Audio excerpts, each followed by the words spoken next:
One of the dogs just turned on Criminal Minds downstairs. Shut up. She left it playing and I paused it because I was like, she's gonna want to keep her spot. And now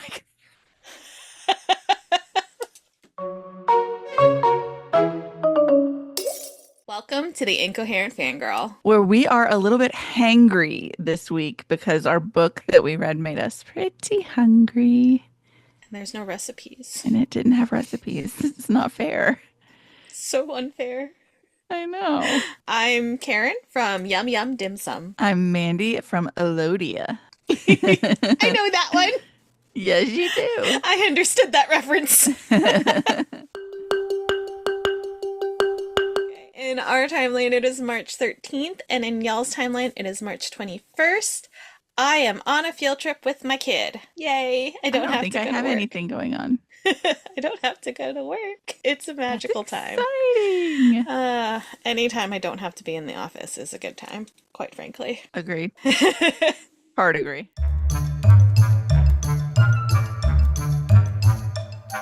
This week in fangirling, Mandy, what'd you do? So I finished The Golden Enclaves by Naomi Novik. I obviously can't tell you anything because it's the third book. I think it's the last one. The way that it ends, it could be or it could not be.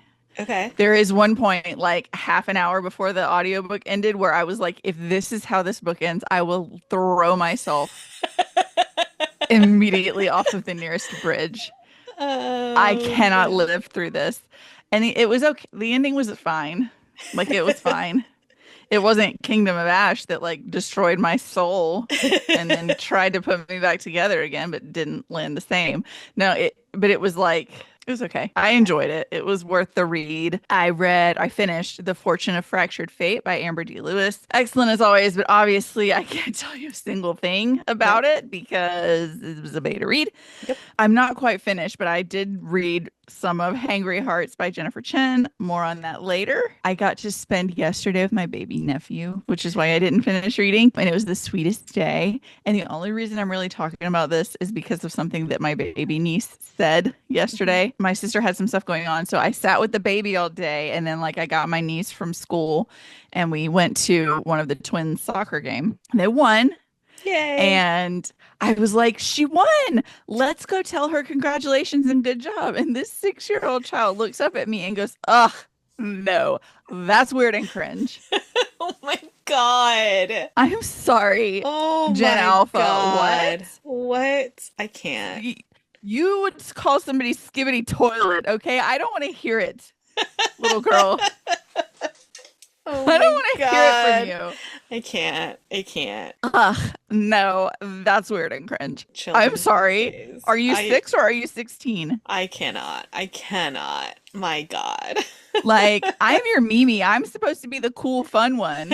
And I always have been. But now suddenly I'm weird and cringe. The twins never said that to me. Be weird and cringe. Ah, Oh my God. For saying ah, congratulations to somebody. for winning their soccer game. Like, what? And they've had a tough season. What the So, heck, like, this was man? great. Ay, ay, ay. Weird and cringe. So, what do we say to her? Hello. Right? Don't acknowledge it. Not a Yeah. thing. Just Hello. pretend it Here didn't we are at happen. your game. Anyways, let's go home now. There's a pot roast in the crock pot. Oh Like, God. the sass. I can't. The sass. So, listeners, if you know anyone who has had any kind of achievement recently, do not congratulate. Do not say good job. It's weird and cringe. Apparently, who knew? Yeah. And then last thing, I had kind of a very busy, but not with reading and books week. Beta readers have started reading The Living and it makes me so barfy. It is so scary. It is so scary to hand your characters that have been in your head for like 4 years now. Yeah. They've been in my brain and in my MacBook. Now people have that on their Kindle that are not like my three closest friends. Hmm. I mean, they're still friends, obviously. They're all still people that like I trust to tell me the truth and whatever. Right. But it's more people you're handing your heart over to, and it's just like the craziest feeling. I've also been in talks with an editor, so hopefully I'll be signing. I don't know if we sign a contract. I don't know. Well, hopefully that will be official soon. Hmm. Fingers crossed. And then I have spent the rest of the week just like staring into the abyss and thinking all I want to do is read Shatter Me or Throne of Glass. Like I don't, everything sucks. The world's Yeah. on fire. It's only getting worse. We're selling Teslers on the White House lawn. Yeah. I just want Aaron Warner. I want Dorian. I want Lorcan. Like I want my people. I want my fictional people. And so I can't get my head into anything else but just sitting there thinking I could be listening to Shatter Me. I could be reading Throne of Glass. It's been a hard week. What did you do this week? I did a few things. I read a few things and I attended a few things. Yeah. I read Daughters of the Blue Moon by Millie Abacassis. I also was in conversation with her for her book launch over the weekend. So this is a sapphic and dark retelling of Little Red Riding Hood, told in dual timelines, which follows Carmine, who in the present is a seasoned huntress that has been protected from wolves by a magical back tattoo that her grandmother like put on her when she was younger after she had a dangerous encounter with a wolf on the Mm-hmm. way to her grandmother's house as a child. Sounds familiar. A little She, bit. in the present, has a violent encounter with a she-wolf that leads to the weakening of this protection spell, and it causes her to once again have dreams of a singing wolf, just like when she was Oh. younger. Carmine soon realizes that there is more to the spell her grandmother cast on her all those years ago, and she has to make some important decisions about what to do next. It is a very quick and easy read. It's a novella, so it's less than 100 pages. And it's really like about taking back like control of your body and your Yeah. destiny. And I loved it. It was really fun. The event was really fun. Millie, she has a bunch of like local friends, which I thought was so sweet. Like people showed up for her. We were just in this like tiny little bookshop that I had never heard of before. It was so cute. She had little French pastries for everybody to snack on. Yeah, it was a fun time. So that was really fun. Next, I read Dinner for Vampires by Bethany Joy Lenz. The like subtitle, I guess, of the book is oh, what was it? It's like how I ended up in a cult, or what was it? How I survived a cult while being on a cult TV show or something like that. Like she was in Huh. a cult while they were filming One Tree Hill, and she was like rising, like her star was rising because she was on One Tree Hill, which was like Yeah. a huge thing during that time. And she just kind of recounts like how she ended up in this cult and how she finally was like, oh Is it shit, like Nexium? Did you say that? no, Is it the cult Nexium? no. Okay. It There was was like another a person who was an mhm, actor on a show who was uh-huh. in the Nexium cult. There's a So I was Nexium getting cult. it's like NXIUM. I'm gonna Google Oh, it. I was like Nexium, like the medication. It's NXIVM cult. Oh, And interesting. it's Yeah, Sarah Edmondson. this was like it was like a like Christian religious cult thing. But yeah, it was really well written and very Yeah. like descriptive of like what happens, and is very, I think, informative as to like Yeah. things to look out for. I will say it is quite an interesting read to read about somebody in a cult after having Yeah. been in a cult. Right. Yeah. It One was day we're weird. gonna have to tell that lore. We will. Like I know we have friends who like are working on a whole podcast about it, Yeah. but like we'll have to like do a crossover or something. Yeah, because Because guys, we were in a cult, like for real. Real like talk right now. yeah. Yeah. Wild.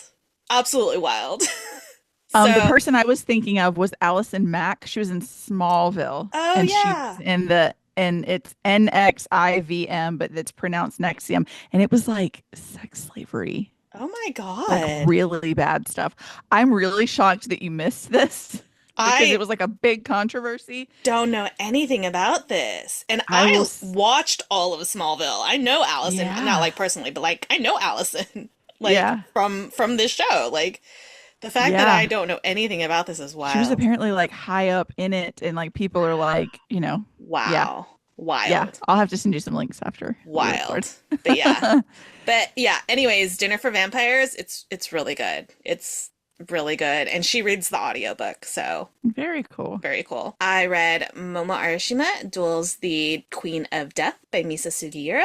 This is the third book in the Momo Arashima series, so I really can't say anything about it because Yeah. it's the third and final book in a series. But it was really good.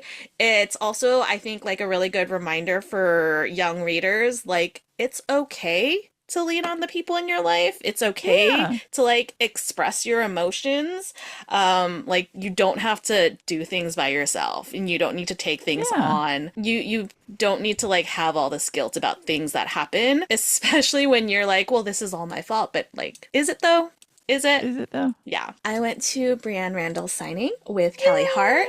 Yay! So when we recorded with Brienne, she mentioned the time of the signing, and I was like, wait, I have it like 2 hours earlier. Turns out I'm not crazy. I didn't input it wrong. That was the original time. It was originally like a conversation with Brienne and Callie at 4 o'clock, but they changed it. It ended up just being a signing line, just a signing event at a later time. So like I had it Ah, right, but it was changed. So yeah. I was seriously was like, am I insane? Like why did I put this in? And then I figured it out and I felt so much better. Yeah, for sure. So I drove 3 hours to get there. I stood in a 2 hour signing line. I pitched both Phantasma and Unromance to people in line because I Yep. saw them eyeing the books while we were standing in line. And I was like, listen, let me tell you about these books. And I'm pretty sure I personally sold 2 copies of each book to people. Yes. So, yay, me. Somebody was like, they should pay you to do this. And I'm like, I mean, kind of they do. Like, not like with money, Yeah. but like this is what I do. My job is to pitch books to people. So, Right, exactly. yay. And then I immediately drove 2 hours home. So it was a fun time. But God. it was really lovely to meet Callie. She's very sweet, and it was so good to see Brienne again. Like Yeah. it was really cool. They had like a little wheel that you could spin like once you got close to the front of the line, and you got like a free item. Like there were friendship bracelets, there was a notebook, there was pop sockets, there were Oh, temporary tattoos. So it was really cute. It was really cute. that is cute. Yeah, it was really fun. I really enjoyed it, and the bookshop was really cute too. So. And I'm really upset about the person who was like in front of us in line because they pointed out a tote bag and I couldn't leave without it. It was like, it was, Oh it was, no. it was books and the spines were our Taylor Swift albums. And they were like, it's really pretty, but I'm Yeah. like, God damn it. I didn't need another tote bag, Yeah. but I like, there, Thanks for that. I couldn't leave without it. So but yeah, it was really fun. I read The Atlas Paradox and The Atlas Complex by Olivia Blake, which is books 2 and 3 in the Atlas series. So again, I can't say much about it. Books 1 and 2 I thought were like, okay, they're like fine. It's nothing to write home about. Book 3 I thought was the best of the bunch. And I personally felt like there was like steady improvement from book 1 to book 3. Yeah. But yeah, I don't know. I feel like maybe either I'm not the target audience or this series is like way overhyped. Like it's fine. Yeah. It's not bad. Like it's good. There's lots of interesting characters, lots of things happen. I just didn't find it as engaging as It gets very I tedious yeah. feeling. Like listening to the second book, I was like, I paused. So like I listen at work, right? To audiobooks at work. And like I use it as a means of disassociating from my work because I don't really want to like be fully present for the things that I have to like read and do at Yeah. work. And so like the fact that I was pausing so regularly and like not even like pausing because somebody like I would pause and somebody would talk to me and then I'd like go back to work and forget to unpause it and like that doesn't usually Yeah. like it was just I mean it's not You a weren't bad rushing to yeah get I back wasn't into it. yeah like I just wasn't like on the edge of my seat like I need to know what happens next I um guess it's because there's one single redeeming character in the whole there my series. God yes There's Mm, nobody.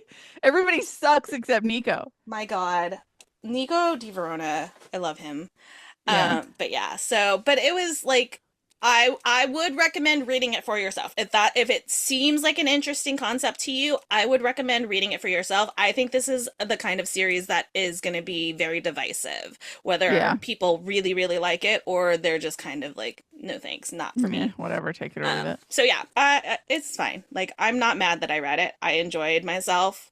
I personally probably would not reread it, but yeah, it was fine.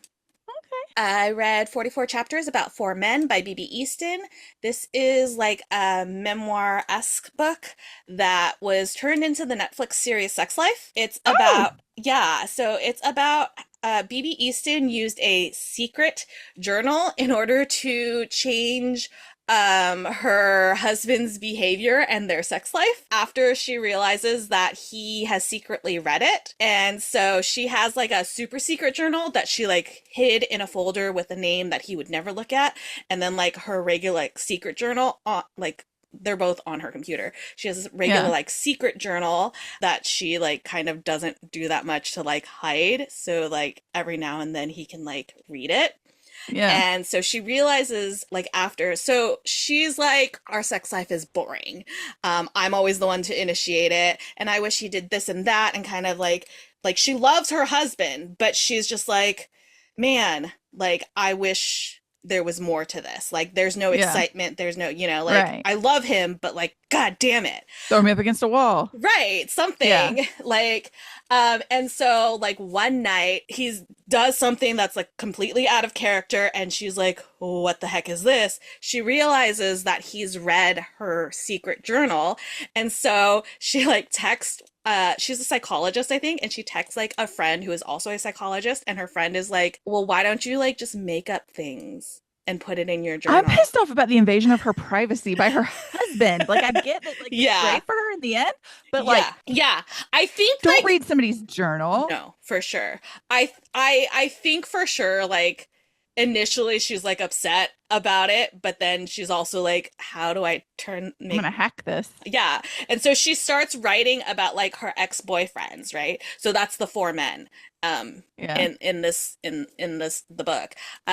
Or I guess it's three men because the fourth is her husband. But anyways, so she starts making up stories about like her sex life with her previous boyfriends and things like she makes it like really sexier than she it really was, and she tries Yeah. to get him to like her goals are like, okay, I want him to like give me a pet name that's cute because he doesn't give her nicknames or anything. Yeah. He she wants him to, she wants him to get her name somewhere visibly tattooed on him.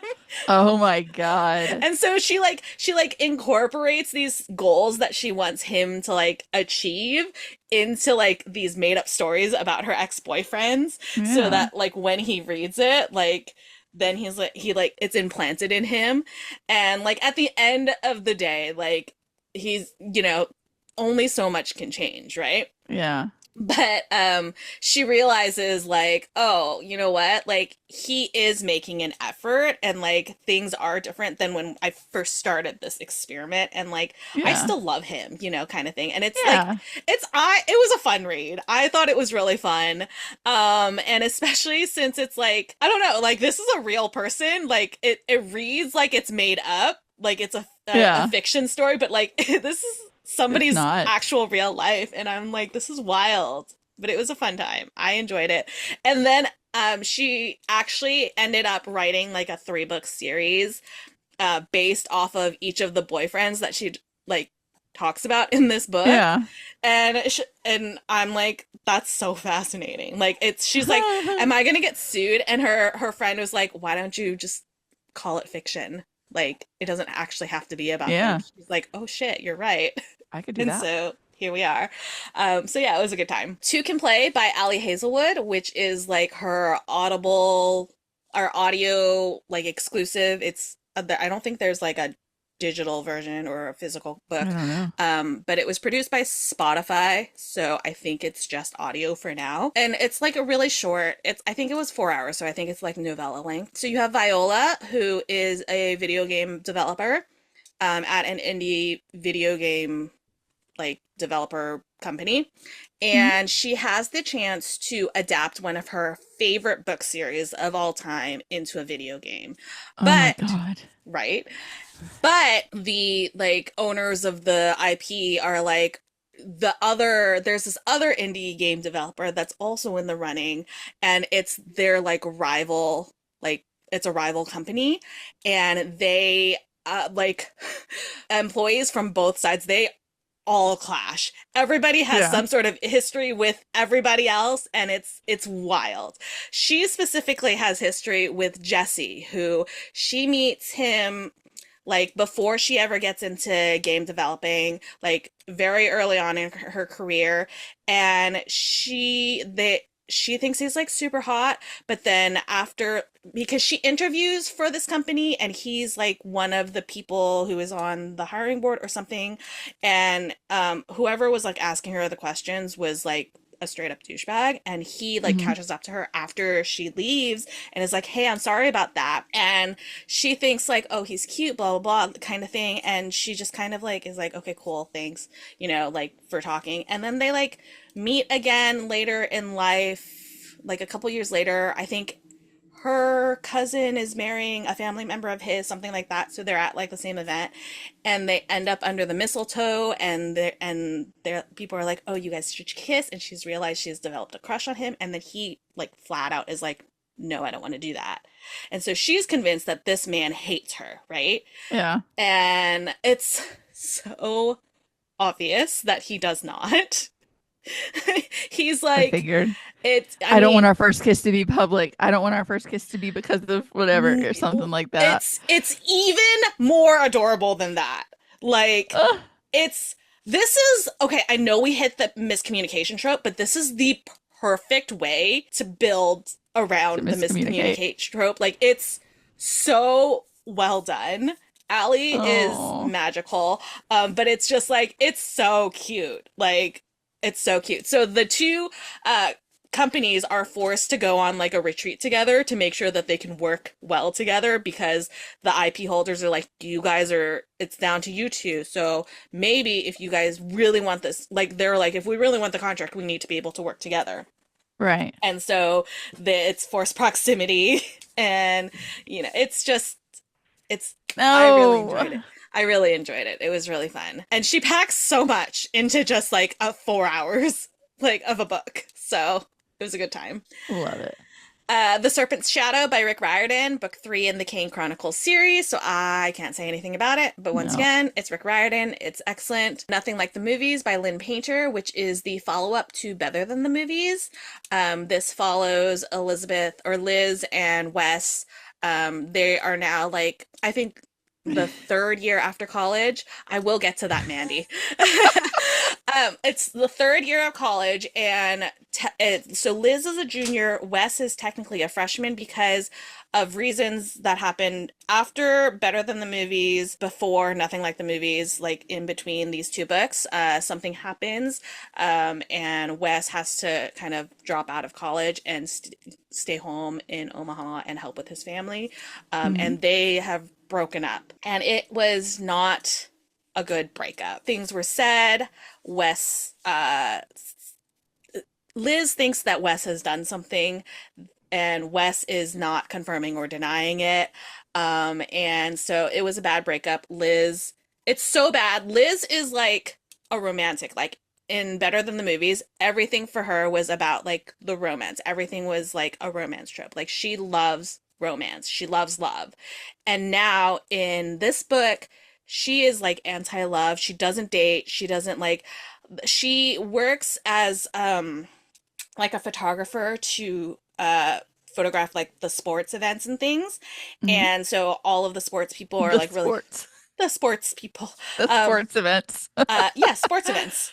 And so they're all like really familiar with her, and Wes is like a pitcher, and so when he goes back to school and joins the team, like he's now friends and teammates with all these people, and they're all like, she's just like one of the guys, like kind of thing, because she's so like does not put herself out there to be any kind of like option for dating, right? And so Yeah. he like really broke her when they broke up. And so in a moment of panic, Liz tells him that she's dating her roommate. And so she has to pretend that she's fake dating. She's like fake dating him, and they are like, but they're forced to like see each other all the time because her like mentor is this like really great documentary filmmaker, and she is helping with this documentary, which is basically like highlighting the star baseball team that they have Yeah. at UCLA, of which Wes is now like one of the star prospects. So there's a lot of forcing them together, and Wes is like quietly like, oh my god, I'm still in love with her, but also she has a boyfriend, but she doesn't really act like she used to with me with him. And so is it like, so it's a whole thing. But I mean, it's romance, so it of course ends up Yeah. very lovely. It just takes a while for them to get there. But yeah, it was a good time. And I read Hangry Hearts by Jennifer Chen, which we will talk about shortly. And that was my week. I have to tell you, I am a dummy because I forgot something that I have like been listening to regularly. It's a 24-hour long audiobook, and I Oh. listen like when I'm driving if I'm not on the phone Wait, I or have to with children. wait, sorry, I forgot to say the thing that you were laughing at me about. Oh yeah. So it took me, so there are like three short stories that Lynn Painter wrote after writing Nothing Like the Movies. And so there's three short stories and two books. And it took me until the end of book two to realize that the female main character is Elizabeth Buxbaum and the male main character is Wes Bennett. And You're I pretty. am so, You're pretty. I'm really pretty.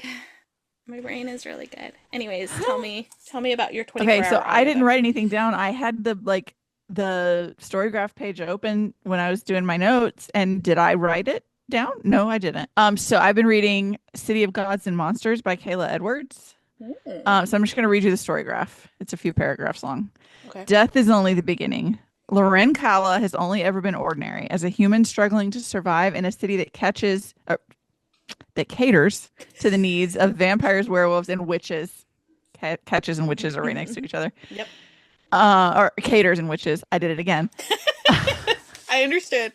As a human struggling to survive in a city that caters to the needs of vampires, werewolves, and witches and other supernatural creatures, she always assumed her life would remain simple, predictable, and as safe as her world would allow.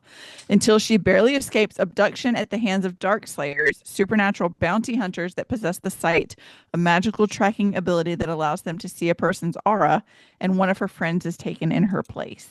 The abductors are demanding a ransom, Loren's life, in exchange for her friend's safe return.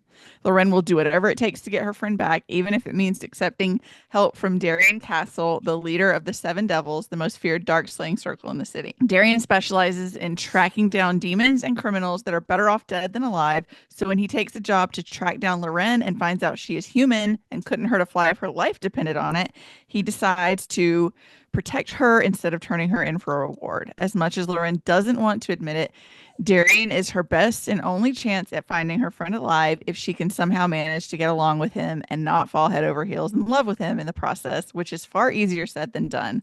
When more women start disappearing and some of them slowly turn up dead, Loren and Darien's search for answers take them deep into Angel Thiene's corrupt underbelly, where they discover a dark secret that threatens to unravel their world. And when tragedy strikes, Loren learns that love can make an extraordinary person do extraordinary things. I can't believe I forgot about that because I am here for yearning. That is all I want out of a book. Okay. Just yearning, a desperate need. And apparently, Darien Castle is just head over heels devastated on the ground, whatever I need to do for her. So, yeah, I am interested in that. Love. Yeah, so Love. I did that this week.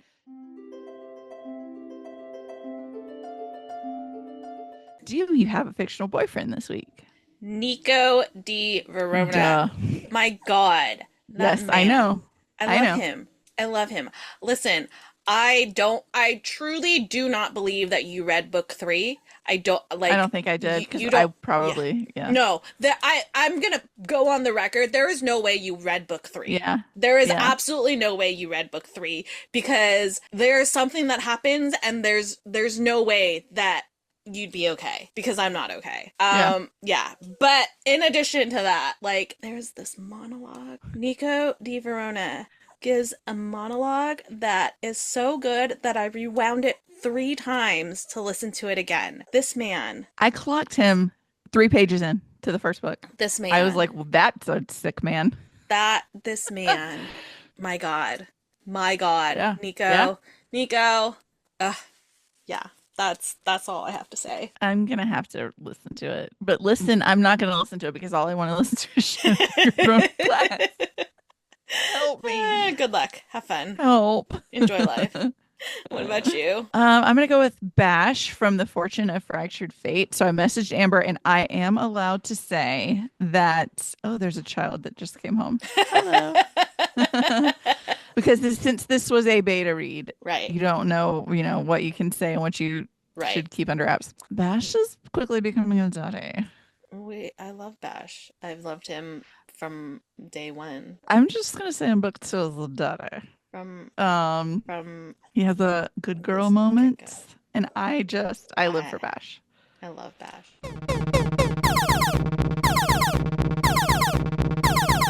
That sound means we have an intruder It's alert. an I intruder. am so excited. We have Jennifer Chen, author of Hangry Hearts, here with us today. I literally, the moment I saw this book, I was like, please, I must have it. Yes. I'm very hangry Yeah, from reading this book. we have a bone to pick with you. Yeah. But before we get to that, can you please give us the elevator pitch of the book for anybody who hasn't heard of it? Sure. So Hangry Hearts is a young adult romance. It's my sort of fun comedic version of Romeo and Juliet, but set at a farmer's market in Pasadena, California. And Randall and Julie's grandmothers both own like a food market stand at the farmer's market. And they used to be best friends. Then they had a falling out, so their kids also had a falling out. And of course, they get put together on a school project and obviously go very Romeo and Juliet on their family. Romance things happen, as Karen Yes. Yeah. always puts it. I love it. I love it. So, did you know going in that you wanted this to be kind of a Romeo and Juliet retelling, or did it just kind of organically happen? Like, oh, these Yeah. characters are here and this is their story. I've always like I know everybody reads Romeo and Juliet in high school, and I always thought it Mhm. was really tragic and sad, which it is. And I'm like, well, why couldn't there be like a fun version where it's like nobody dies, nobody poisons, nobody, they don't miss like have that unfortunate timing at the end. So when I wanted to work on my second book, I had this idea of a farmer's market, and then I was like, wait a minute. I had read, oh my gosh, it's a great book, A Faux Love Story.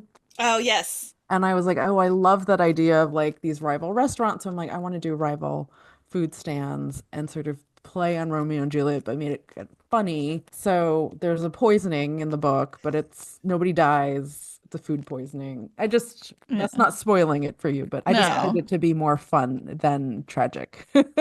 I'm glad you did that because I will forever rant that like Romeo and Juliet is not romantic. It's two teenagers who get a lot of people killed and then Yeah. die. And Die. it's like a weekend. Right. I Like, think, that's not romantic. That's awful. That's sad. So we needed a fun, sweet, yeah, actually yeah. romantic version. Yeah, exactly. I think the only thing that's true about Romeo and Juliet that I feel like is very teenagers is like how Romeo falls in love with Juliet like at a party and just sees her across the room, and I'm like, yeah, I fell in love that way. Yeah. I want Yeah. her all the That's time. that's the most Yeah. teenage thing. Yeah. Like, Yeah. yeah. That's And the is it Rosalind? Is that his yeah. girlfriend that he just completely forgets about? Yeah. Like, Yeah, oh that is yeah, so forgot about teenager. you. Yeah. That is a teenage boy. Yeah. Yes. Yes. So speaking of teenage boys, we have Randall, and let me know if this is like you don't want this in, Mhm. but it's we find out that he is trans Mhm. in the book, and it's something that I love because I think we definitely do need more representation Mhm. across the spectrum on everything. But it's something that I also like. I went into this not knowing that.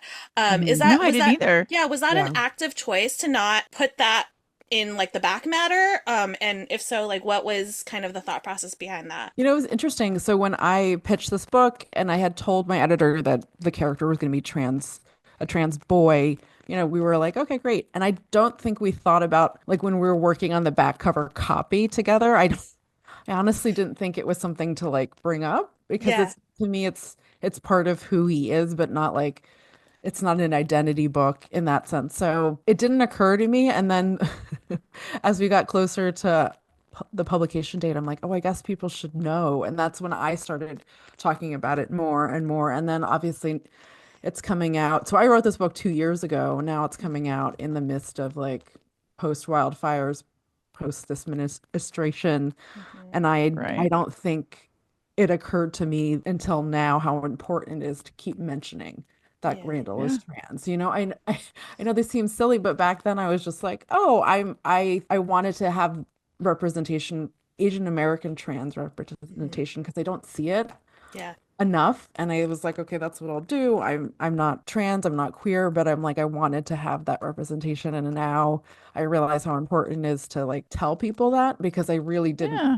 think Yeah. of it as like I should put it on back cover copy. Yeah. No, I kind of love like The surprise that, of it, yeah, the like, surprise of it, and also that it was just so like normal for you that you're like, this is not like the yeah, most important thing agree. about him, you know? Like Yeah. I love that And it's it just went, normalized. Yeah. you're reading and you're like, he's Randall, he's a boy. And then you're like, oh, he's a boy. Like, Yeah. it Yeah. wasn't like, it's like Yeah. you doubled down on it. It's not a big like it's not a big Yeah. deal, and it's not like a big thing in the book where it's like there's, a lot of times we do see like trauma and things like Yeah. that, but it's like it's just normal. It's just a thing that he is. He just is. He just Yeah. exists. And I like I also understand like with our current administration, like the Mhm. Ugh. thought like, oh, I gotta we should be talking about this more. But Yeah. I can also see where it's just like, oh, I didn't think about it Yeah. because like Yeah. that's just normal. That's just people just exist. Yeah. So it's like it's so hard because you're like I want to do right by them, but at the same time I'm like it's so normal. Like why am I Yeah. pushing Yeah. this? Yeah. So, but We I just shouldn't thought have to, we yeah, shouldn't have to scream about it because Yeah. Yeah. right. it's normal. It's normal, Right. people. Like, Right. really. But yeah. But I really loved it. Was such a Oh, fun good. surprise. I really enjoyed that. Oh, good.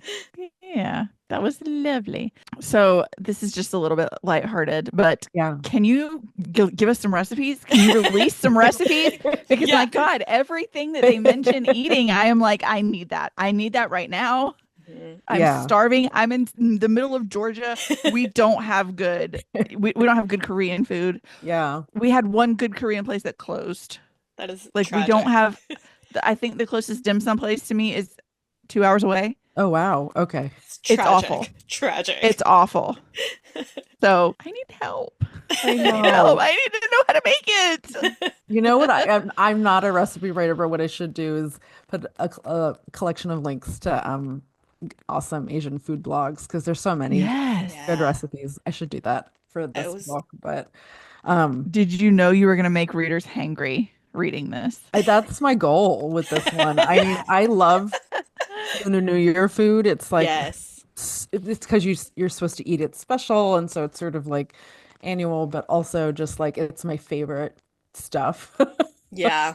eat. So I was Yeah. like, and then I'm not Korean, but I just really like the traditions that they have with their celebration, and the food also sounds good to me. So Yeah, I, Yes. for sure. My yeah, gosh, I really yeah, enjoyed it. I going into this, obviously I knew it was kind of inspired by Romeo and Juliet, yeah, but you mentioned the food poisoning, and it literally just connected to me right now. Like, oh, that is part of it, like a kind of a take off of Romeo and Juliet. Like they do get poisoned.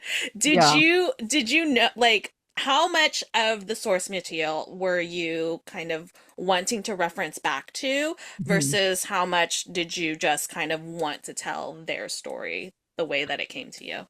So before I started drafting, I reread Romeo and Juliet because it's not very long, and then I made like a beat sheet of like what happens, and then I was like, okay, I'll try to mirror, like kind of use it as an outline, and then all of the characters' names are references to the characters. Tyler, who's Tybalt, and Paris is London, Park, things Yeah. like that. So I was like, let me include that. But it's funny because some early readers have been like, oh, it's just very lightly Romeo and Juliet, and I was like, I guess to me the poisoning, because I know it's at the end and it's tragic, and it's like, if they had just waited a few minutes, they would have figured things out. Yeah. Yeah. But I wanted it to be a food poisoning because that's what they eat their own food before they sell it.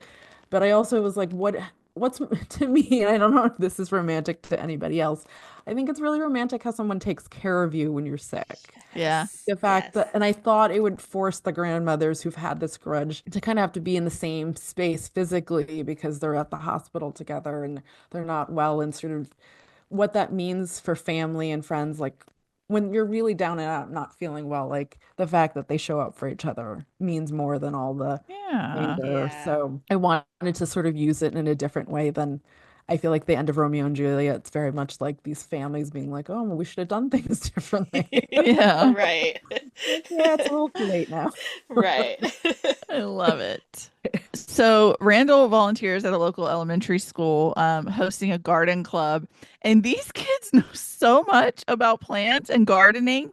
Do you have a green thumb? Are you a gardener? Is that like Yeah. self-insert or Um, so my grandmother did. When I was growing up, we had like a garden in the backyard, and I grew up in New Jersey. She had like tomatoes and Chinese eggplant and all these like Asian vegetables I grew up eating. And so I like helped take care of the garden with her, and that was my experience. But then the reason I wanted, like, I do some gardening. I am not my grandmother whatsoever, but I started a garden inspired by my grandmother at home and like work with my kids to show them how to garden. And so I feel like it's just trying to carry on that tradition that my grandmother had. And so they oh, get to see where like food comes from. But I'm not nowhere near the gardener that she is. But with Randall, I was like, I thought there was a beautiful metaphor for transitioning and also being like gardening. Like you have to kind of sow yeah. the seed and it Yeah. takes its time and it grows. And I thought it was just a nice way to kind of match who he was as a character. Oh, Oh, I that's love special though. that. That's Yeah. a nod to your I grandmother. love that. Yeah. Yeah. Speaking of grandmothers, I spent the whole book. I was like reading it and I was like, why does she call her Ama? Like that's her mom's mom. And I speak Cantonese, right? So Yeah. I'm like, that should be her popo. And so I was talking to my mom about it and she was like, okay, but are they Taiwanese? And I was Yeah. like, oh, is Yeah. it Yeah. different? I was like, wait, this is so cool. I like learned something about like, I mean, I'm not Taiwan. My family comes from Hong Kong, so like, but like, it was so cool that I was still able to kind of learn something that is in like a very close culture to mine, right? Yeah. Yeah. And I was just that was so fun. I was like, wait a minute. I feel very silly because I've spent this whole time being like, what happened? And it was fun. But Yeah. the grandmothers themselves, they both are such forces just in and of Yeah. themselves. And did you is that reminiscent of like your grandmother growing up and Mm. other women like role models that you've grown up around? It's twofold. It's definitely my grandmother, my ama, which is funny because when I was trying to figure out how to spell ama in like English, I was like, I don't know because I've never written it. And so I tried this, and then my other cousins were like, no, you should spell it this way. And I was like, I picked one way, and we're gonna go with this way. Yeah. Yeah. 'Cause I'm like, I don't actually know what the spelling is. But my grandmother like came, gosh, she came and didn't know much English, and she really like she passed away when she was 95. And Wow. in that time period, saw so much stuff change, but also lived through like the passing of two of her sons and Oh, um Wow. seeing her grandchildren grow and all this stuff. And I felt very like her journey here and her like resilience and just determination. She even when she was older, she was trying to learn English and I would teach her and stuff. And I feel like that taught me so much about like you can still learn when you're 90 yeah. and still Yeah. like I mean my Never grandmother stop learning. she was a firecracker. So then the other part of this is that I wrote this book probably on the tail end of also reporting on anti-Asian hate around the Mm, same time. And so, unfortunately, a lot of elders were getting hurt. I mean, people in general were getting hurt, but a lot of elders were because I mhm, feel like they were easy targets.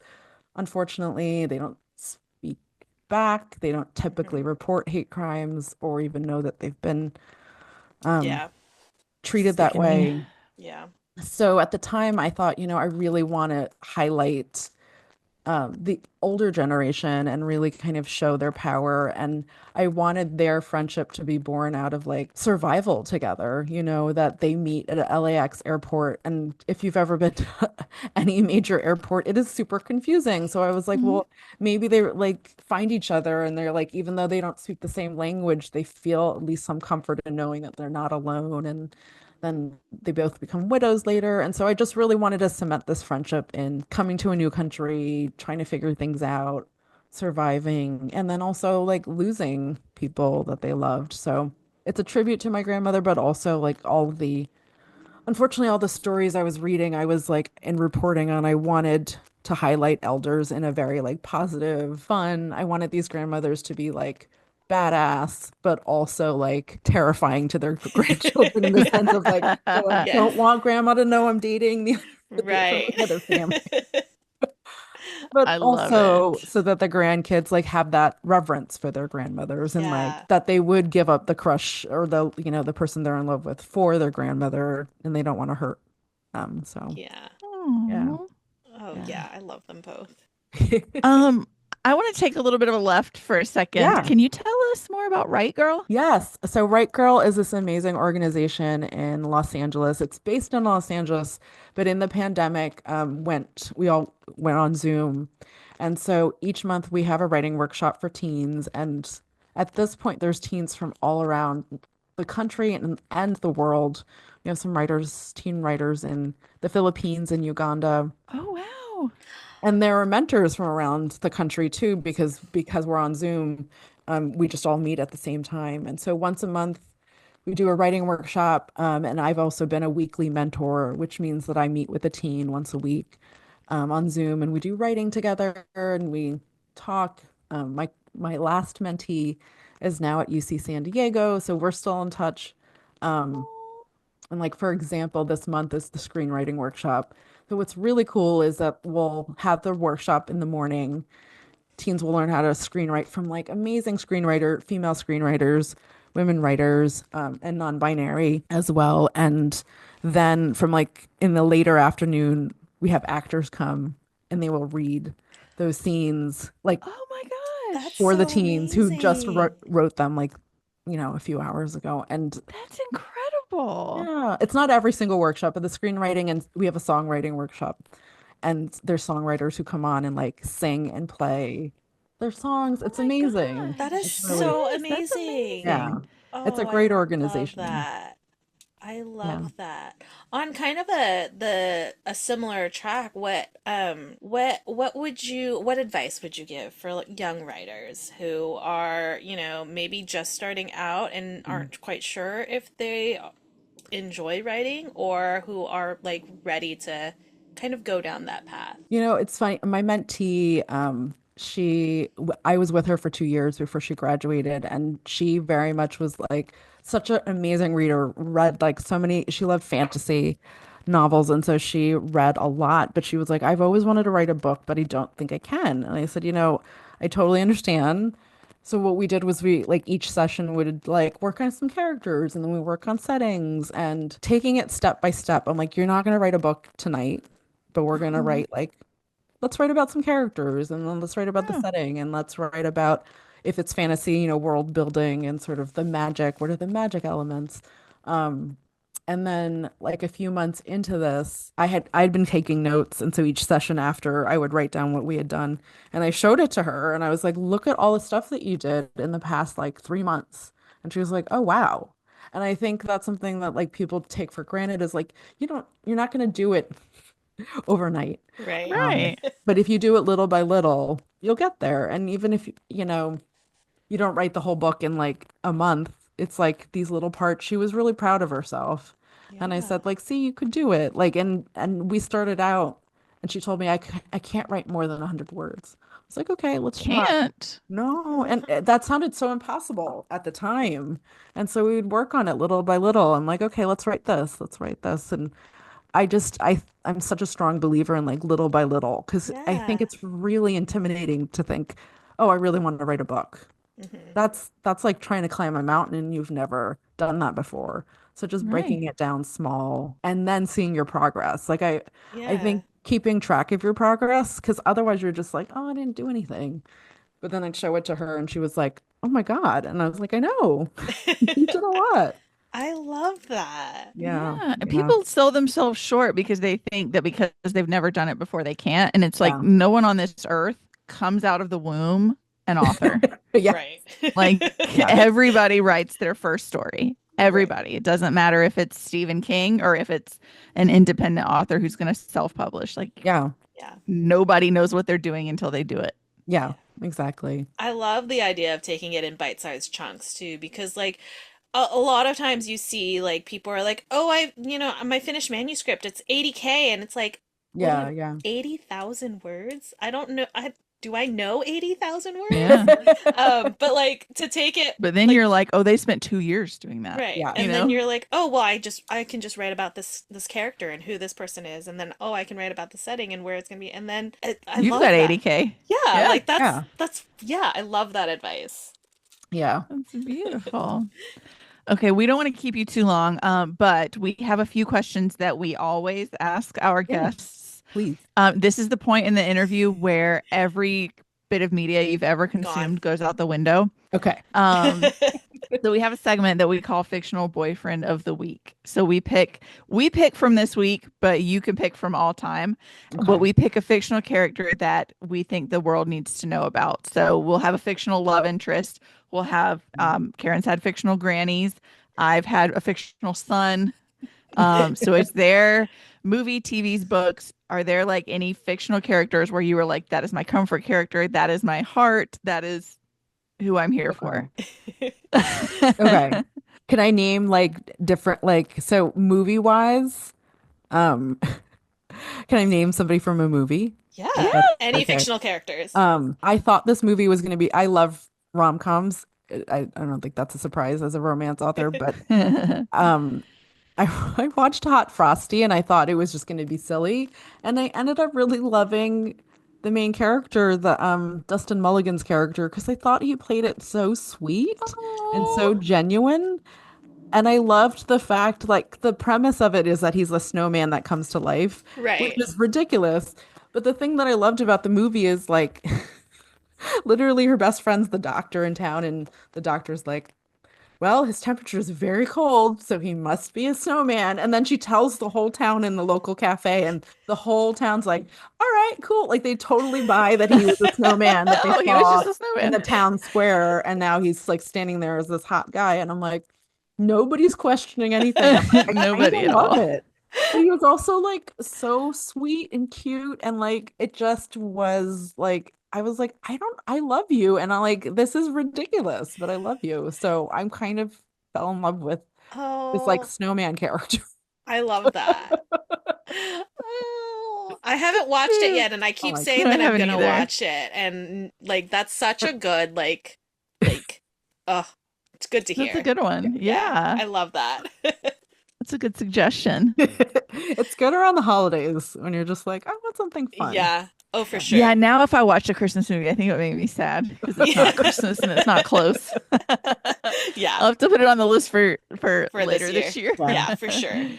Okay, so kind of along a similar line, the other question we always ask is, we know we love your books, and so we'll recommend those. But Yes. we want to know what you're reading, what you're recommending, what you're loving. It can be like currently or of all time, kind of what do you want people Mhm. to know about? Okay. Oh goodness. So when I read like three or four books at the same time because like I have my adult romance and then I have YA and then I have sometimes I have a nonfiction or celebrity memoir. Like I need a few different reads. So um I'm reading this not the sequel, but the second book of Jenny Howe's.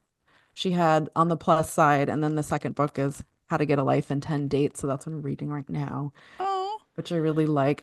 I'm a sucker for anybody who has characters who are good to animals, and she Oh, did. same, Yeah, Yes. I'm like same. Yes.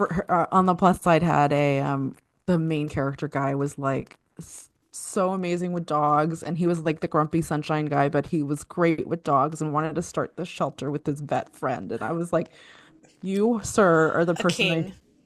you're just amazing, and A I want king. 45 more books with just you and the dogs. I love Um, Early into Shatter Me, everybody's like, "Really, Aaron Warner?" And I'm like, "But did you see him with the puppy though? Really nice to the dog. That's all I care about." no, I that's so love, Yeah. sweet. yeah. Yeah. Um, and I'm reading Jessica Perez, The Quince Project, which is kind of like J-Lo's wedding planner meets quinceañeras. Oh, Yeah, Fun. it's fun. Very It's cool. fun. that does sound fun. 100%. Okay. So I know that you are releasing a book right now, Yes. but what comes next? What can we expect in the future? Yeah, I'm actually in the middle of revising book three, which will be out spring or summer 2026, probably summer 2026. And I pitch it sort of as Dash and Lily, the TV show, but set in a public library. Oh, Yeah. Okay. So notes are left in the public library for each other. I love I this. love Yeah. that. Oh, I Yeah. love that. Yeah. Especially the public library, Yeah. like Yeah. as a setting. Like, I love libraries. They're the best. I do too. And Well, like, oh, yeah. sorry. No, go ahead. I was gonna say that how I got the idea was I saw somebody on Facebook post like a library receipt from the New York Public Library, and it was like in the book that they had just checked out, and they were like, "Oh my God, if I had met this person, we'd be best friends because we have like all the same book tastes." And I'm like, what if it was like that, but you like fell in love with that person because they had the same books that you loved? And so then I had seen Dash and Lily, and I was like, wouldn't it be fun if I did the same thing, but in a library, so that they kind of leave each other. I won't give any spoilers, but they leave each other notes in their favorite books. A I little love. scavenger Oh hunt. my Honestly, gosh. what better way to fall in love than in a library? I Through know. Like books. through books. Yeah. Like I love that so much. Please. Yeah. Please. I love it. Okay, And well, like, this is the perfect time to let you know. A little bit of bad news. Now that mm, you have been on the podcast, you're actually legally obligated to come back for all future book yes. releases. So sorry. No, I'm not sorry. Not sorry at all. You have to come Well, back and we have to talk about the library book. Hell yes, yes. and it's also set in like a they're both volunteers at the kitten nursery where I am also a volunteer at. So there's a lot of kittens and a lot of cute cat Oh names. my And he's Oh. very good with kittens, and that's what I wanted. I was goodness. like, I want a character who's like kind of a big old jock, but is like super sweet, and he's kind of too big to be in the kitten nursery. He's kind of like this, I like, love yeah, that. yeah, Oh, that's the Ugh. best. yeah. I'm So, obsessed. I love that so much. I can just yeah. picture it already, like the scene from Beauty and the Beast where all of the birds are on his back. There's a bunch of But it's kittens kittens. Yeah. crawling all over him. Like, oh my God, help me. What is happening? Oh, Because when that's you're in the amazing. kitten nursery, you're supposed to wear like you have to wear certain things so that you don't pass on any germs. You've got to change your gown. So I want him to not fit in the hospital or the not hospital gown, but the thing where it's like too small on his body. But I was like, it'd just be so cute to see like a big guy working with like a very Little tiny teeny tiny Yes. kittens where he could fit five in the palm of his hand. Right. Oh my So, gosh. I you love it. know, I can't wait. Oh, I yes, cannot wait. yay. I yeah, am so excited. Well, in the meantime, when this yeah. episode airs, everybody, Hangry Hearts is out in the world. So Look at read this it. Yay. cover. It's so cute. I'm obsessed with Yes. this cover. It's I know when so cute. they sent me some early drafts. I loved the steamed heart. I had not, I had sent Precious. reference photos for the food, and then when she did that, I was like, "That's Oh, sold. genius." This Yeah, is Lenny Kaufman, right? yeah, Ugh. yeah. She did my first book, and with this one, she just was like, "I love all the food," and I was like, "I just had reference photos for the food. I had no idea you were gonna do the little steamed heart," and I'm like, "It's so cute, It's so cute. so It cute." really Oh my is. gosh. Yes, everybody go. It's out now. You can walk into a bookstore and pick it up and read it and make Go get sure. food on the Yeah. way home. Yes, Yeah.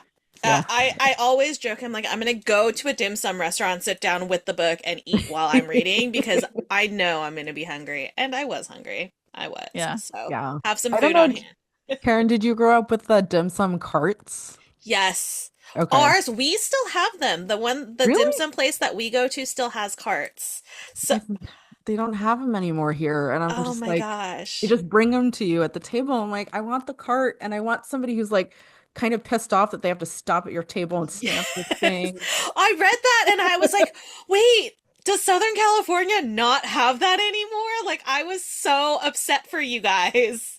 Where are you I'm in the Bay then? Area. How I'm like, I've never been able, that's why like, so in the farmer's market, they do that distraction Yeah. thing. They bring the cart because I'm like, I don't see that. I grew up eating dim sum from the cart and Yeah. every time I take my kids to something and they just bring it out. We have one specific restaurant, dim sum restaurant that we always go to, like anytime my brother's in town or we have people visiting, and this is the like we go to the same dim sum restaurant every time and they still have carts. I can't speak to like all the dim sum restaurants, but the Yeah. one that we go to still has the carts and it's like so like nostalgic because I grew up with it. And then to read like places don't have that is so heartbreaking.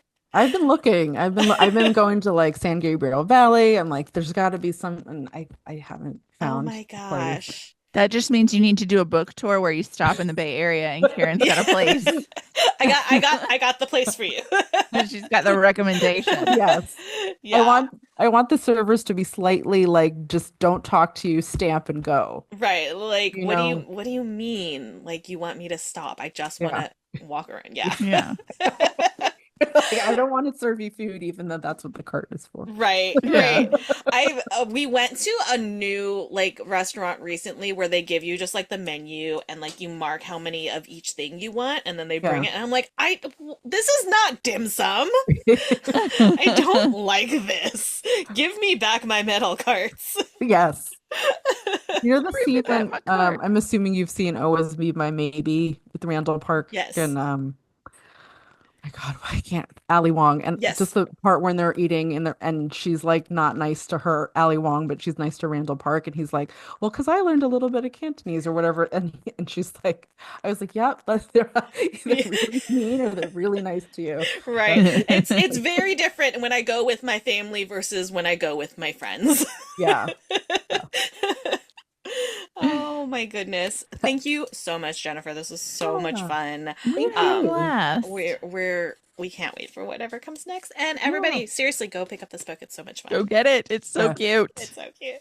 Thank you. Thank you. We'll talk soon. We'll Yeah. talk to you soon. Bye. Bye. Bye. I love your cup. Oh, thank you. I got it for Valentine's Day. Look, there's even a heart with an arrow. Obsessed. Obsessed. My Valentine got it for me. Love her. Love She was her. great. She's so fun. Yeah. I love I'm still Right. hangry though. I'm still hungry, but like Right Girl sounds amazing. Yeah. Like that is so We are cool. going to become bestsellers and we are going to join Right Girl Listen, as mentors. if you've got teens, look into it. Who want to write, Yeah. who want to be Yeah. creative, look into. My Mhm. God, that sounds so cool. I have to fix something that I've stared at for 3 episodes. And every time I'm like, I'll fix it when we get done recording. And then I haven't done it. My dragons are back.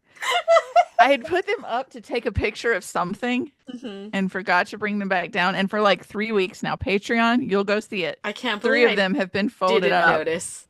Oh, it's been killing me. And I'm like, when we get done recording, I'm going to turn around and fix them. And then I forget. I Now I that's don't so have to worry about it anymore. amazing. Anyways, I, let's make an announcement. okay. Well, I have to get it ready first.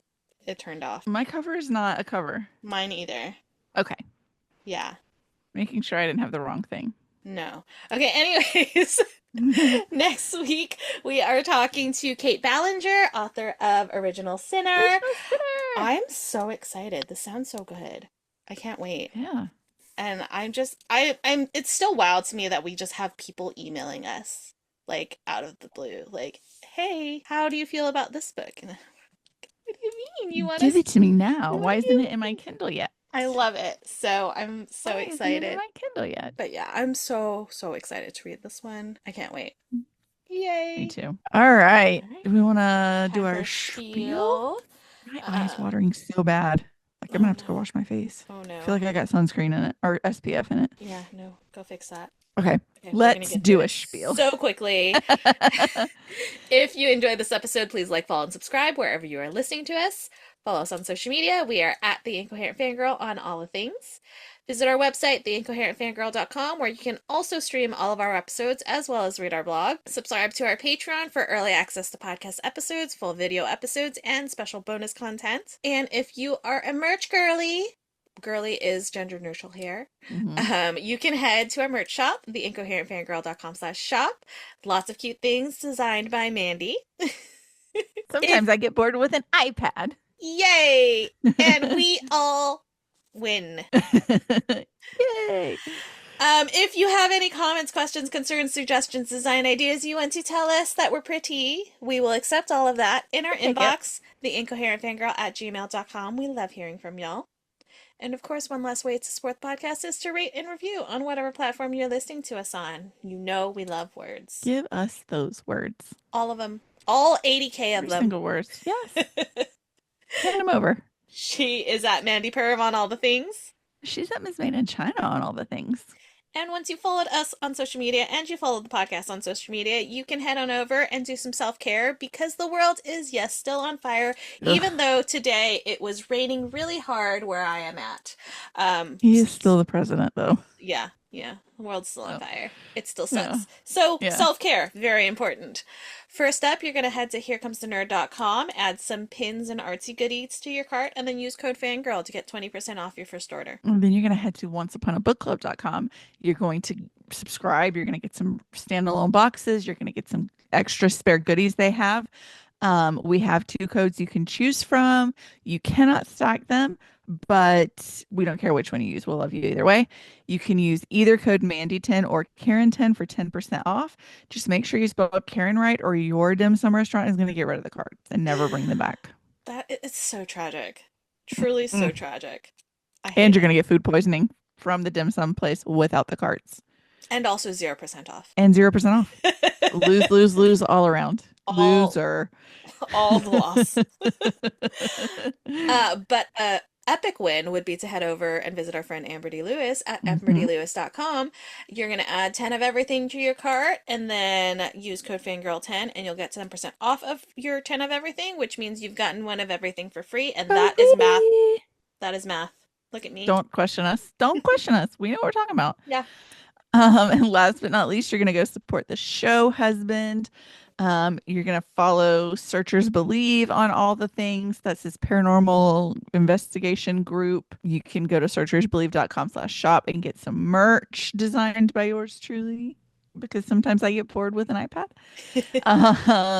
You're going to go follow, again, I don't know what it is. It's the Paranormal Podcast? Paranormal Podcast? The Searchers Podcast, not the Paranormal Podcast. They changed the name, and I made this social media, and then I forgot what it's called. The Searchers Podcast on all the things. New episodes coming soon. They've just been super busy, but they have some very exciting news coming that I will tell you when we get done recording, but I can't tell the general populace yet. Very cool things coming.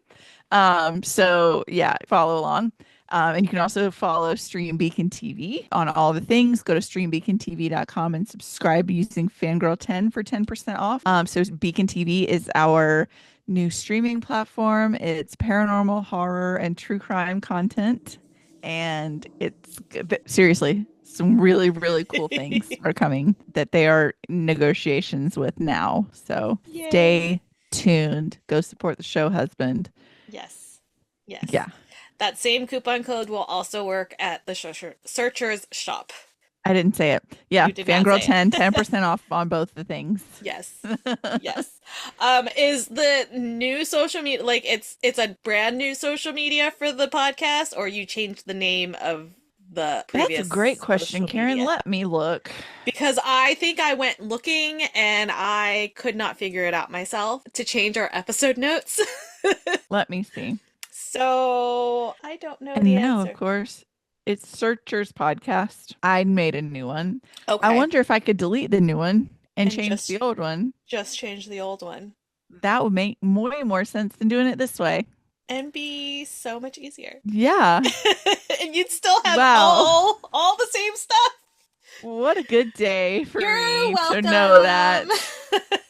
All right, I had the brain. Elizabeth and Wes, and now this. Listen, I had the brain cell at that point, okay? Fair. When Yeah, you you were had the brain cell, and I was for left a in the moment. dust. For a moment, I had the brain cell, okay? You can have it back Oh, now. goodness.